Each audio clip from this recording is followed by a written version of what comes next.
Welcome back to the course Life of Christ. Now we're in class 37. We have a two-part class this time about one of my favorite stories in the Gospels. It's a story about Jesus and the feeding of the 5,000 and also connected to the 4,000. So let's jump right in and let's go to Matthew's version of the story, although we mentioned the other ones here. And in passing, I'll say that this story is unusual because with the exception of the death, resurrection of Jesus, this is the only story that's in all four Gospels. And you wonder why it's this story and maybe not some of the other ones, but there is a lot into this story. So I'm looking forward to digging in and sharing a lot of what we've learned about it. So let's go to Matthew's version in chapter 14 and begin in verse 13. And the context of this is that Jesus has just learned what's happened to John the Baptist. He's been beheaded by Herod. And so it says, verse 13, when Jesus heard what had happened, he withdrew by boat privately to a solitary place. Hearing of this, the crowds followed him on foot from the towns, because you can actually see the boats from the shore, so they just kind of tracked him around and followed the boat. When Jesus landed and saw a large crowd, he had compassion on them and healed their sick. As evening approached, the disciples came to him and said, "This is a remote place, and it's already getting late. Send the crowds away so they can go to the villages and buy themselves some food." Jesus replied, "They do not need to go away. You give them something to eat." "We have here only 5 loaves of bread and 2 fish," they answered. "Bring them here to me," he said. And he directed the people to sit down on the grass. Taking the 5 loaves and the 2 fish and looking up to heaven, he gave thanks and broke the loaves. Then he gave them to the disciples, and the disciples gave them to the people. They all ate and were satisfied, and the disciples picked up 12 basketfuls of broken pieces that were left over. The number of those who ate was about 5,000 men, besides women and children. So just an amazing miracle, and if you've heard the story before, maybe the new has worn off just a little bit, and hopefully we can add back a lot of interest and background that will really bring out a lot of the depth of this story. And if you've never heard this story before, it's an amazing story, isn't it? That Jesus could feed this big crowd with this small amount of food and have more when he finished than when he started. So let's look a little bit of background with this story. This is the approximate area where Jesus might have done this miracle. And I wanted to show you this picture in particular because this captures actually the 2 locations that are possible for this story. The more traditional location is right down here, just a little bit to kind of like the southwest of the Mount of Beatitudes. We're looking up here at the northwest corner of the Sea of Galilee. If, again, the sea is a clock, we're looking at about maybe around 10 o'clock up to about maybe 12:30 or 1. That's this section of the clock, okay? And so an area called Tabgha is right down here in these trees near the Mount of Beatitudes. In fact, just down the slope from the Mount of Beatitudes, here's the church where the arrow is pointing there. And so that's one possible location, and that's actually where they've built a church of the multiplication of loaves and fishes in that location. Then if you go across the Jordan River, right around here or so, right about here, then where they think Bethsaida was in the time of Jesus, there's actually 3 different locations. Sorry about that. So Bethsaida is actually mentioned specifically, at least the plains of Bethsaida, as the location for this miracle. And so you say, well, it's got to be there. Well, this last time that we went to Israel, I asked the guide specifically about that. I said, why did they have the church built all the way down here when actually the Bible mentions the plains of Bethsaida, and we know the plains of Bethsaida for sure are right around here. And he said, actually, if you look at the map, you see it's a small area. It's probably about 3 miles from here to, about right here. So this whole little triangle right here, these 3 towns, is about 3 miles, 3 miles, 3 miles. And so the plains of Bethsaida in those times were actually understood to run from about here, near Bethsaida itself, all the way down this area. It kind of extended around this part of the shore. And so they would have understood that as a possibility that this could also have been part of the plains of Bethsaida. So that helped solve that little discrepancy for me there. So you get the overall picture. Now if you go to the first location that I mentioned at Tabgha, You see here, this is the Via Maris, the way to the sea, the 5,000-year-old road. The Sea of Galilee, of course, up here. And then down in these trees, particularly right near this parking lot, is the Church of Loaves and Fishes. And then if you go around this corner right here and up the hill, that's the Mount of Beatitudes. So it's just really close right here. If you look at it from over the sea, then again, you see the road in the background. We just kind of switched and went completely the other direction. Now we're looking back toward the west. And right down in these trees right here is the Tabgha Church. And here's the Primacy of St. Peter Church, where John 21 probably happened. Okay, and then here's the spring, the 7 springs we saw the other day with the story of the leper. Okay, so just to give you a little context. Then if you go closer and you walk up toward the church, it's just a simple little church. Here's the courtyard. They've got some different archaeological finds, like a 4th century baptistry they found in the shape of a cross. They have that out front of the church. And then if you walk inside the church, it's actually just a really simple church, not much adornment. There's not many icons. There's not a bunch of stained glass. It's just a simple church built a while back. And if you look at this link up here, I'm going to switch off here for a second. And we're going to go over to this video. And I'm actually going to show you this video. In fact, let me jump back to a different one here. There we go. Okay, so now you see this is part of the YouTube channel that Tibby has, Texas International Bible Institute.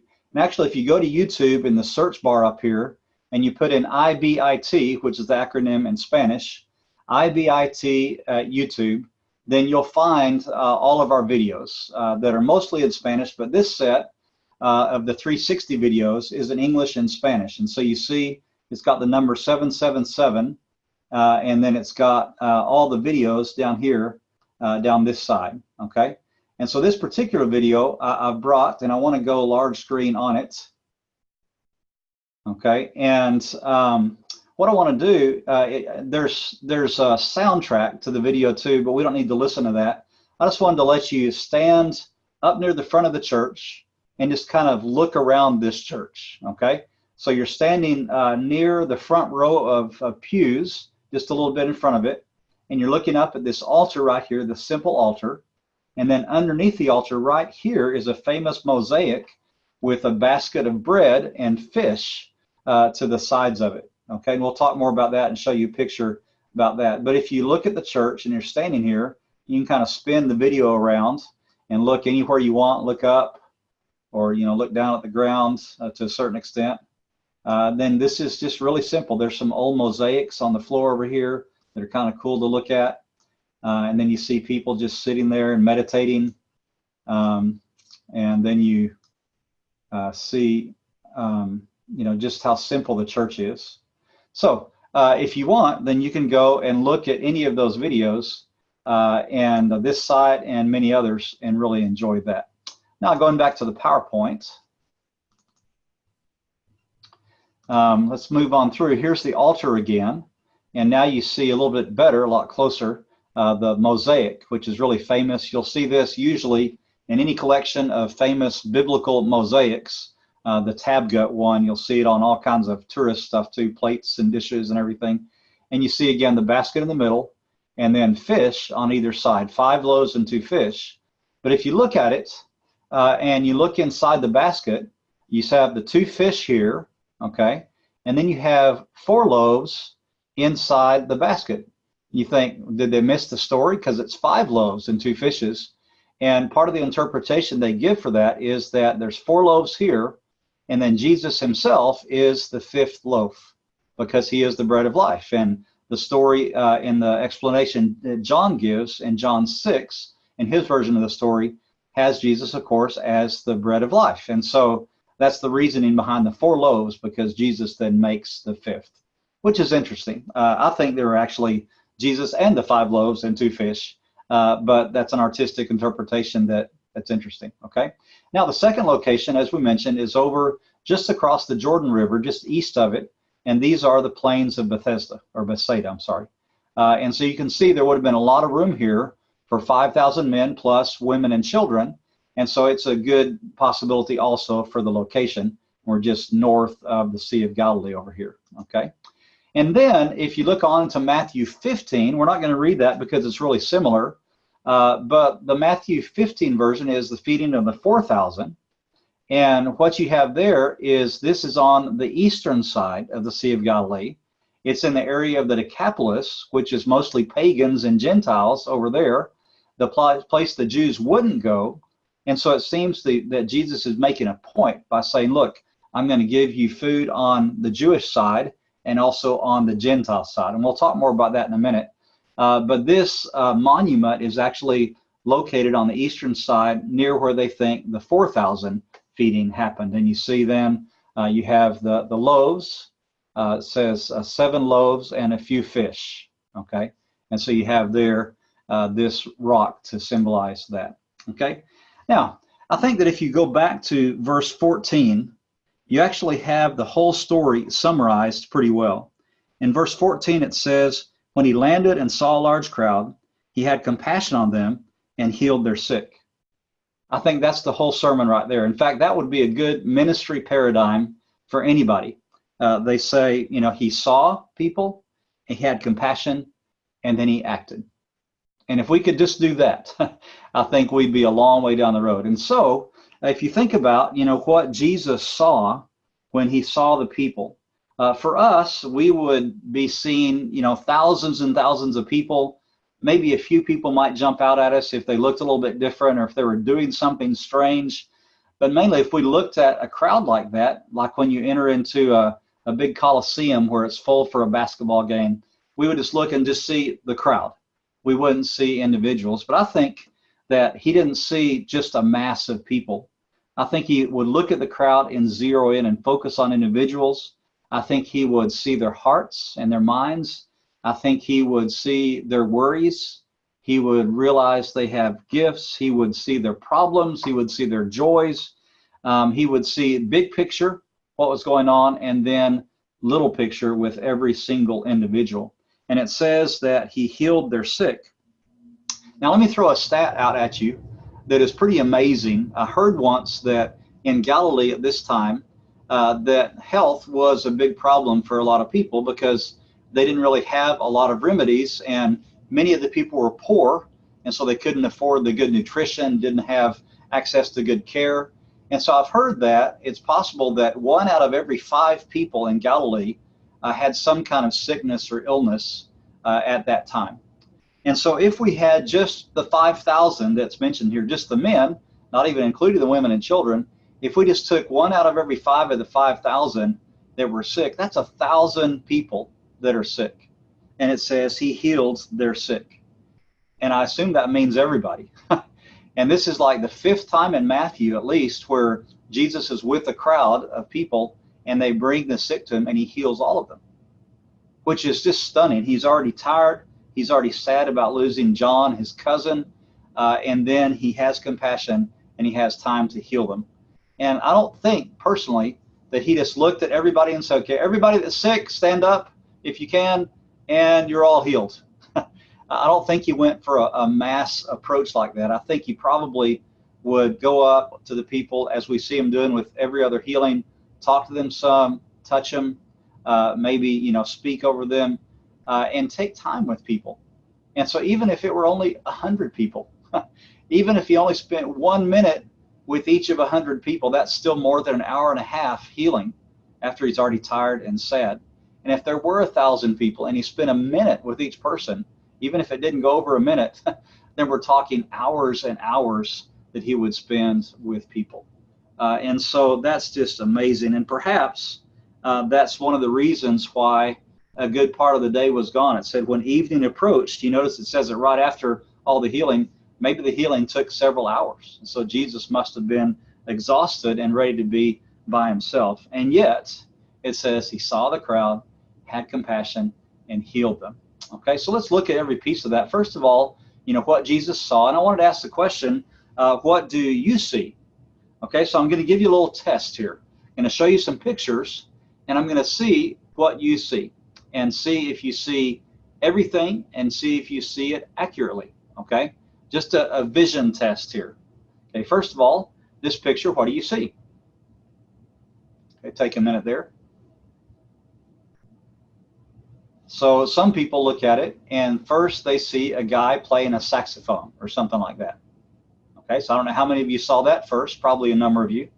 Other people didn't see the guy, but they saw a woman, kind of a silhouette in some ways of a woman, black and white, drawing of her.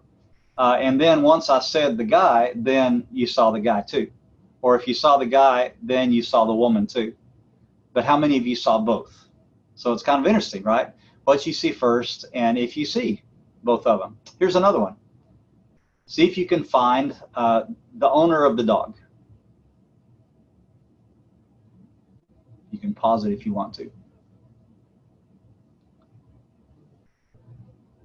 Okay, so you see the dog, right?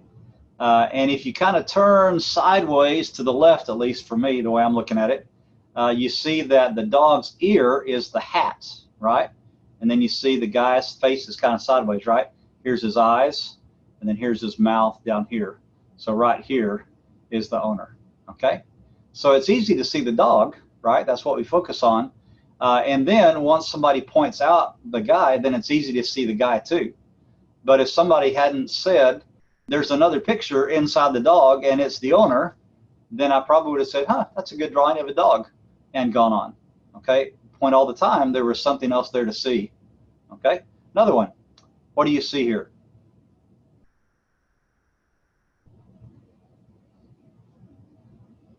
Okay, a lot of people, if you start up close here, then you see, oh, that's the line of ships with full sails blowing in the wind. But then if you keep on going further and further away, all of a sudden it doesn't look like ships, and now it's kind of like a big bridge with arches in it, okay? And so again, whatever you focused on first, for whatever reason, there's at least two things to see in this picture, okay? Here's another one. Who is this? Now this one's a little bit trickier, right? Okay, because here, I think this is the way this is supposed to work, is that this picture, if you look at it pretty up close, it looks kind of fuzzy, but it looks a lot like Albert Einstein, okay? But I've understood that when you go pretty far away from this, that it actually looks like Marilyn Monroe. And so I've only ever seen really Albert in this one. I've never seen Marilyn. Maybe I've never got far enough away. But that's interesting because I guess if you go further, then it morphs into Marilyn Monroe. And then once you've seen one, it's hard to imagine that it's the other. Okay, but both in some ways are in this picture. Okay, here's another one. What do you see on this one?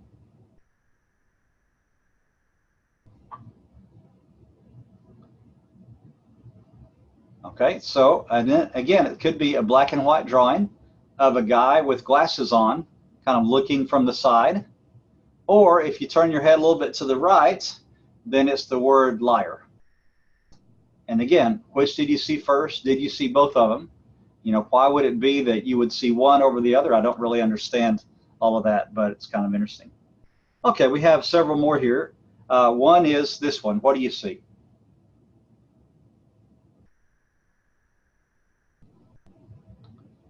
Okay, again, depending on where you start, if you start and you see the women and the guy's face, then you see, you know, a man between two women, and he's got a jacket on, and he's got his pants and all that. But if you start in the middle and you don't look at the faces, then you see a donkey's head, and you see the ears kind of sprouting out of the guy's shoulders. It looks like that's the donkey. And then once you see the donkey, you think, how could I have missed it the first time? Maybe more of you saw the people first, since we usually look for faces in pictures, but maybe some saw the donkey or both. Okay, what about this one? What do you see?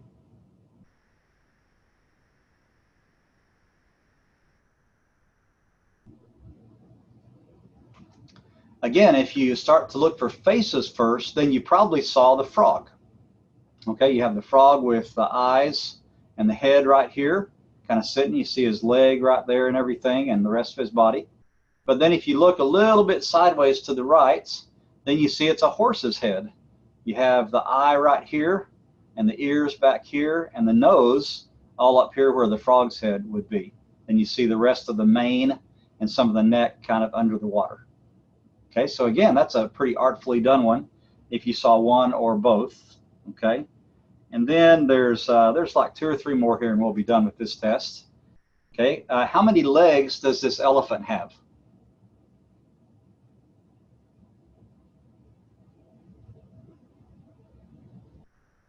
Again, it depends on where you start counting, right? If you look down at the ground and you start counting feet, then it looks like he's got five legs, which is confusing. But if you start up under his shoulders, then you have leg, leg, leg, and leg. You have 4 legs, but then the legs don't always necessarily end in feet. And so that's kind of a confusing one. All right, how about this one? What do you see? You see either good in the black letters or evil in the white letters. And then I guess if you read it backwards, you see live or live. So again, that's another perspective. Then one more. Which way is this guy looking? This is a little bit creepy, almost twisted, right? Because you see him looking at you on the one hand, but his nose and mouth are pointed over to the right. Okay?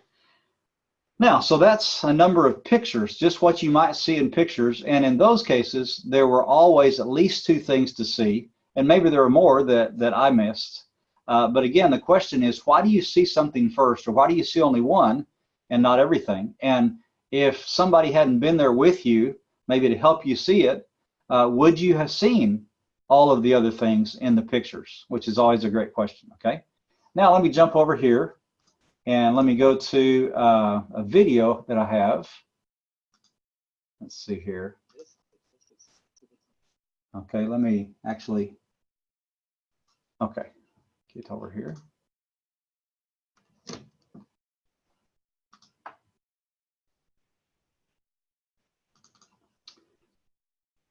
Okay, so they're going to show you a video, and the instructions are, well, I'll just let them go ahead and do it.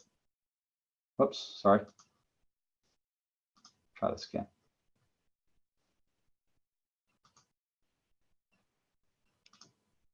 Count how many times the players wearing white pass the basketball.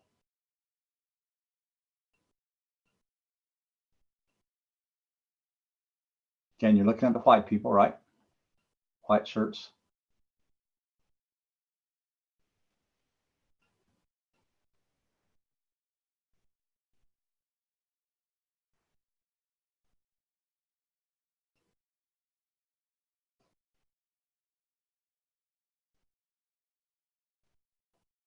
How many passes did you count? Okay, so let's see if you got it right. The correct answer is 15 passes. Okay. But did you see the gorilla? Let's go back.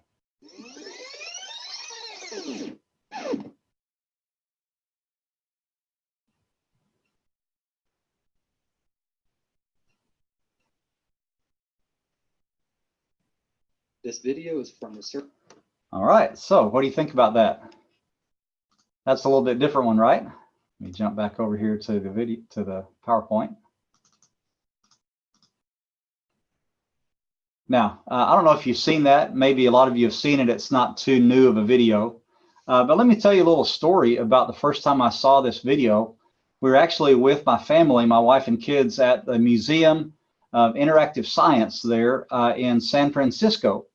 And so there's a whole section on visual and videos, which is stuff I like. And so this video actually was there, and it had a similar video to this. And so, you know, I hit go and I watched, and I said, I'm going to get this right. You know, I can really tell this. And so I was counting the passes and everything. And so they said, okay, how many did you count? And I said, like 13. It was a different video. And I was right. And I thought, all right, I got it. And then they said, but did you see the gorilla? And I thought, there was no gorilla in that video. Come on. They just, you know, they made it up. And so then they run it back. And yet I thought, well, yeah, they ran it back. It looked like it. But then they added the gorilla the second time, because surely I couldn't miss that gorilla in the middle of it, because it was so obvious when they read it back the second time that the gorilla was there. He even stayed longer in the middle and beat his chest and then walked off the side. I thought, there is no way that I missed that the first time. So I reset it and I called my wife over and I said, hey, Lynette, do this video, see what you think. And I didn't tell her anything. So she watched it. She didn't see the gorilla either. And she thought the same thing. Surely not. And then we call our kids over and they're like, like maybe, 10 and 6 or something. And they didn't see the gorilla either. And I wondered, how long would it have taken me to see the gorilla if nobody had been around, right? And then we went on from there to another video test, and it had like a picture of a street with some cars at the curb and then some buildings in the background, like some stores and everything. And they said, okay, we're going to run for 30 seconds this video, and we're going to change something every second. And so we want to see if you can tell what changes in the picture. And again, I thought, okay, I can do this because I'm usually pretty good at seeing details. And so they start the video and it's going click, click, click, and every second something's changing. And I feel like there's something going on just outside the range of my vision and I can't quite see it. And yet I don't know what's changing, and it's frustrating. So finally they stop it and then they start running it backwards, and then you see it easier. And I thought it'd be like, okay, so there was like a picture of flowers in the window and there were 3 flowers and then there were 2.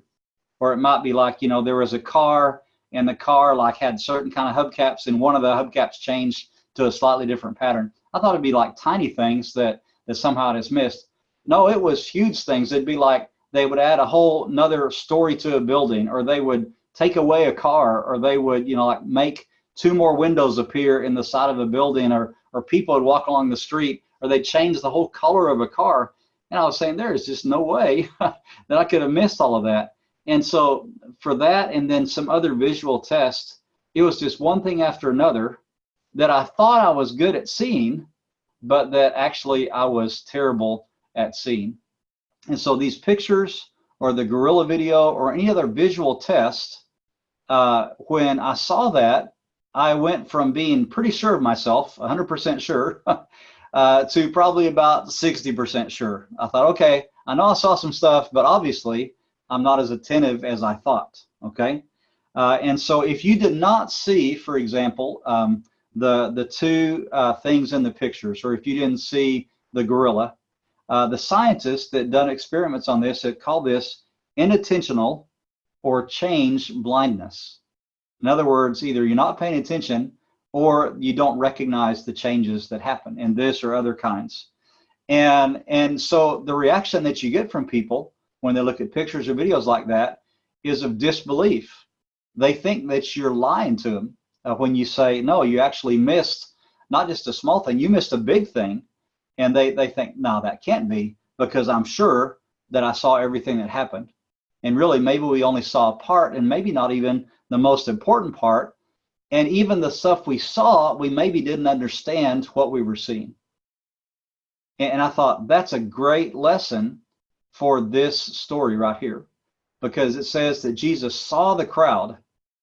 And yet I'm certain that if we stood right by Jesus and had his same point of view, and we, saw everything, had good vision and all that, I'm certain that we would not see anything near what he saw or understand it the same way that he did. And I think part of being a Christian is learning how to see like Jesus sees. In fact, Jesus says, they have eyes, but they do not see. This is actually a quote out of Isaiah, and he repeats it several times in the Gospels, and it's also repeated in other places like in Acts. And the whole idea is, God's given us eyes to see with, and ears to hear, and hearts to feel, and yet often we're blind and we're deaf and we're hardened. And Jesus says, that's just the way people are at times. It's because we're not tuned in to see the way that Jesus and God see. And I think that as we're Christians, this doesn't come naturally. I think we have to ask the Spirit to help us see what he wants us to see, and we have to practice it. It's like a skill that you acquire, just like an NFL quarterback walks up to the line of scrimmage and he looks around at the defense, and if he's played for 20 years like Tom Brady, then he sees everything. And if he's a rookie quarterback, he may see 20% of what Tom sees. It's that same kind of thing. We need to be aware of what God is seeing and ask constantly, let me see what you're seeing. Let me understand what I'm supposed to understand from this situation? And I think sometimes we don't pay attention, or sometimes we don't practice it. And so we become blind and deaf like other people. And so the other question then would be, out of all the things that we actually see, then the next question is, what is God doing that we don't see? Maybe that's right in front of us. Sometimes it is. Or maybe God is doing things that are invisible to us. Maybe we couldn't see it, with our eyes, no matter how the Spirit helped us, because it's out of our range, so to speak. Okay? And that's often the case with situations, for example, or groups of people. I just put in these situations and these people, and I ask the double question: what do you think God sees? And then what do you see when you look at these? And for example, just starting with you yourself, what does God see when he looks at you? And what do you see when you look at you? You know yourself really well, but God knows you even better. And God knows where you came from and why you're the way you are. And he understands your inner workings like you don't even understand. And he knows what he's got planned for you in the future. And so even on a well-known topic like yourself, then you and God will see different things. And so again, sometimes when we feel badly about ourselves, or when Satan is accusing us, like we talked about in the temptation story, and we're trying to fight to listen to God's voice instead of Satan's voice, we really need to pray and say, Lord, I need you to even help me see myself and my situation with your eyes. What are you doing that I'm not seeing? And usually the Spirit answers that prayer. Not always. Sometimes there's silence or kind of a darkness there, but usually God will give us some sort of hint. And so if you look down through the rest of these topics, ISIS, the LBGTQ, the whole discussion there, things like winning the lottery, undocumented immigration, persecuted church, just a variety of topics. And we all probably have an initial reaction or opinion about that. We have varying levels of information about those different topics. And we have a first reaction like winning the lottery. Whoa, that'd be great. But then maybe if you look at all the factors of it and things that might happen if you win the lottery, misuses of that might affect you or your family, unseen dangers that might put you in, then you might say, well, $10 million or $50 million is not a good deal compared to what might happen to me or my family. And so again, when we come across these things, I think God, does let us use our eyes and our intelligence and our experience and our friends and our research to begin to understand all of these situations and all of these people. And then I think we need to say, okay, Lord, what am I not seeing that you're seeing as well? Okay. So the seeing part of this verse 14 is huge. I think it's one of the most important things that we can develop as a Christian. The developing of seeing, maybe discerning, is also a part of this. And if we can do that, we're a long ways down the road toward being what God wants us to be. And then that helps us do what God wants us to do. It says that when Jesus saw the crowds, then he felt compassion. And again, I think this is amazing that he would feel it after the constant pressure of the crowds, especially on that day, that he wanted to be by himself and was sad about his cousin John. The expectations that the people had, oh, this is Jesus, he can heal us, Jesus, Jesus, Jesus, heal me. That must have been very tiring a lot of the time. And then I mentioned that he often had these demands and he responded to all of them. At least 5 times in Matthew alone, that he heals everyone that comes. And so he didn't let the constant demands burn him out and have him lose compassion. Sometimes we may not feel anything. Maybe we feel nothing, maybe for a couple of reasons. Maybe we're burned out. There's a kind of a syndrome called compassion fatigue, where we are so burned out from attending to people and trying to listen and to understand and feel empathy for the people in their situation, and then do whatever we can. After a while, that just burns you out, and you hear a terrible story and you should feel more compassion or sadness, but you just don't feel anything. And that's a fairly common thing to happen for people who are in helping situations. And so again, we need to ask God for renewal and for him to give us his compassion, because sometimes, honestly, we don't have it. We don't feel it. And then a lot of times we don't feel because our hearts are focused inward toward what we want, toward our priorities, instead of what God has for us to do. And a part of the quote that we mentioned about having the eyes and the ears and the heart says, "These people honor me with their lips, but their hearts are far from me." And so again, we see maybe even the way God sees, but then we don't react the way God or Jesus would react, because it's here, but it's not here. Our hearts are far from God. And then finally, when he saw and when he felt compassion, then he acted. And in this case, he did, a number of miracles, all the healings, and then the miracle of the food. Of course, we have no guarantee that we're ever going to be able to do a healing or this kind of a miracle.